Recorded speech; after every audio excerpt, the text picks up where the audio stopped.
차관님, 부총리님 어디 갔습니까? 예, 지금 법사위에서 지금 출석 요구가 와서 잠깐 가셨습니다. 한때 우문현답이라는 이야기가 회자했죠. 무슨 뜻인지 이해하십니까? 그걸 우리의 문제는 현장에 답이 있다. 그렇게 이야기하는 사람도 있습니다. 건설 현장의 실태를 설명을 드릴 테니까 정책에 반영할 것을 요구를 합니다. 지금 정부는 예산 조기 집행을 위해서 많은 노력을 하고 있습니다. 그러나 정부의 그런 노력과 현장과는 전혀 일치되지를 않고 있습니다. 정부는 조기 발주를 위해서 원청사에게 성금을 지급하지만은 원청사들은 성금을 받기를 거부를 합니다. 왜? 원청사가 성금을 받게 되면 그걸 하도급 업체에 줘야 되고 그 하도급 업체가 공사를 집행해야 그 자금을 소진할 수가 있습니다. 그러나 많은 현장에서 그 자금이 소진이 안 되기 때문에 나중에 오히려 이자를 포함해서 정부에 되돌려줘야 되는 일이 발생하고 있습니다. 왜 현장에서 자금이 소진이 안 되는지 이해를 알고 계십니까? 알고 계세요? 예, 뭐 여러 가지 요인이 있다고 생각합니다만, 예, 지적을 해 주시죠. 가장 큰 요인이 현장에서 직접 일하는 분야는 설계업체하고 시공사하고 감리업체입니다. 차관님. 네. 감리업체들은요, 동절기가 되면 월급을 못 받습니다. 8개월에서 9개월 정도 일하고 나면은 월급이 없어요.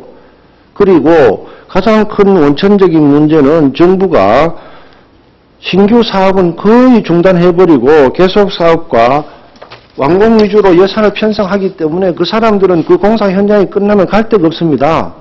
전혀 희망이 없어요. 아무리 정부가 조기 집행하라 하더라도 그 사람들은 집행할 의사가 없어요. 참고로 2015년도 예산 21조 9,800억 중에요. 신규 사업은 1.5%입니다. 98.5%가 계속비와 완공비예요. 그러면 나머지 그 사람들 어디로 보냅니까?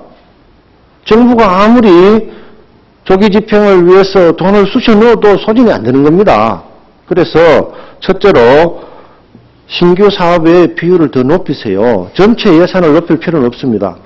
아시겠습니까? 네. 두 번째로 감리비 문제입니다.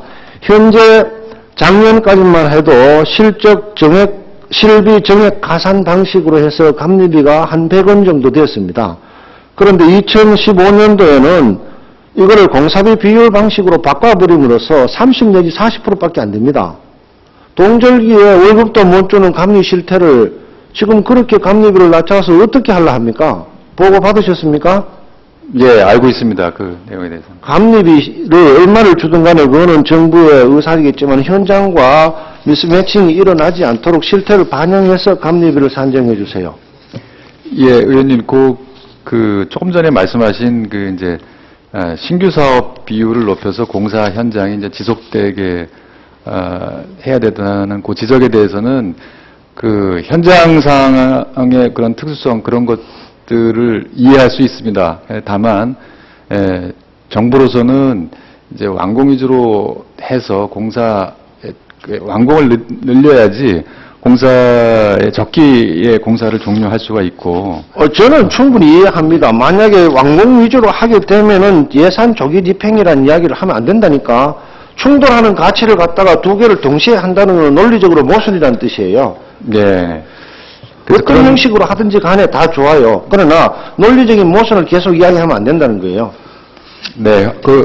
공사 현장의 특수성 등을 감안을 해서 좀 탄력적으로 운영해 나갈 수 있는지를 검토해 보도록 하겠습니다. 그렇습니다. 두 번째는 지금 현재 여러 가지 지출 요인 때문에 사실 재정으로 SOC 사업을 하기는 굉장히 어렵습니다. 충분히 이해를 하고 있고 민자를 좀 유치를 해야 되는데 이 민자 제도가 90년대 초반에 도입돼 가지고 2003년도에 가장 문제가 많았습니다. MRG하고 높은 통행료라든지 기타 비용 때문에. 근데 지금 상태에서는 이게 또 너무 위축이 돼 가지고 균형점을 회복할 필요가 있다고 봅니다.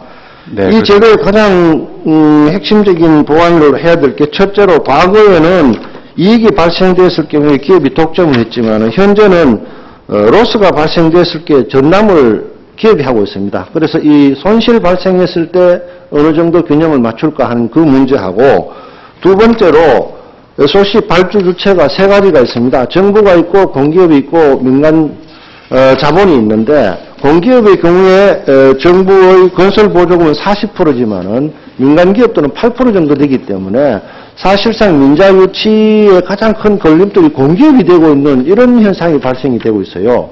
그렇기 때문에 재정으로는 도저히 재원 확보가 안 되니까 민자를 활성화했을 경우에 이 문제에 대해서 깊은 연구가 필요합니다.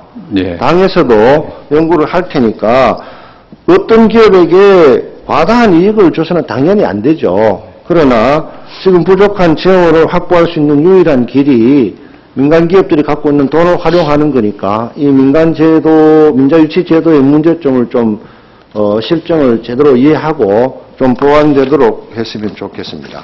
예, 의원님.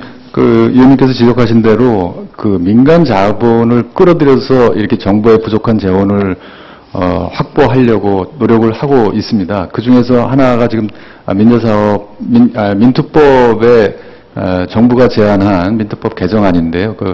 그 민자로 투자할 수 있는 대상에 민간 사업자가 제안한 사업, 즉 아직까지는 정부가 제안한 사업만 민간 투자가 허용되는데 민간 투자 사업자도 제한하도록 하는 것하고 예. 일반 SOC 사업 외에 건축물에 대해서도 이 민간 투자를 허용하는 그런 대상을 좀 넓히는 것이 이제 민자 투자법 개정안이 지금 국회에 계류 중에 있습니다. 예, 저도 살펴보겠습니다. 조속히 좀 통과가 되도록 좀 협조를 항상 부탁드리겠습니다. 정책은 밸런스를 유지하는 게 중요합니다. 아무리 정부가 좋은 정책을 내놓는다 하더라도 그것이 현장에서 먹혀들지 않는다면 그런 정책이 아니에요. 항상 현장과 링크를 시켜서 현실성이 높은 정책이 이루어지기를 기대합니다.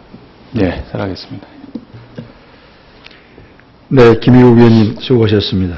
다음에는 존경하는 김현미 위원님, 새정치민주연합 경기 고양시 일산 서구 질문해 주시기 바랍니다.